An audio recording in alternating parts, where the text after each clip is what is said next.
What's up, y'all? So I'm on my way to the park right now. I go to the park a couple times a week. I just love it. I meditate, read, walk, hang out with the homeless. So anyway, it's funny. So my new apartment doesn't have any windows in my bedroom, and that's like a first for me. So I used to wake up and it would, like, in the middle of the night, and it would be like pitch black.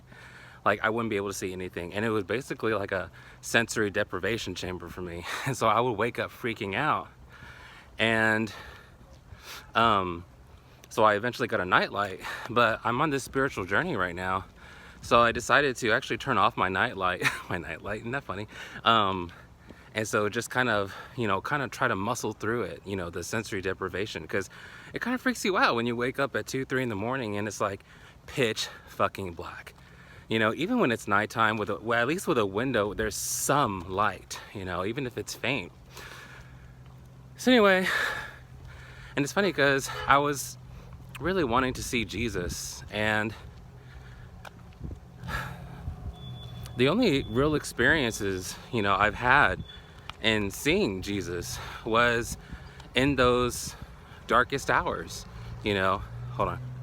Yeah, in those darkest hours, when I was like freaking out, and I'm telling myself, hey, just relax, breathe, you're okay, and it's funny because when I'm in those moments, in those dark hours, I actually will close my eyes, even though it's pitch black. I'll close my eyes and I'll picture like being in a desert, and the vision just came to me, being in a desert, and in the middle of this really dry, barren desert is this like lovely lagoon with crystal clear, perfect water. And it makes me think about what it says in the Bible, the living waters.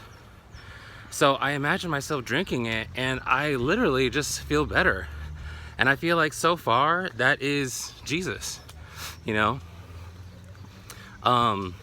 So then the other day, literally yesterday, I woke up 3 in the morning and I was telling myself, all this anxiety and negativity you have in your heart, you inherited that from your parents because of their traumatic childhoods.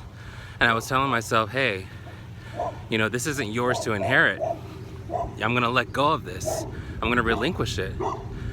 And so as soon as I relinquished it, my dad, who we never speak, he calls me again with all this negativity. So I'm just like,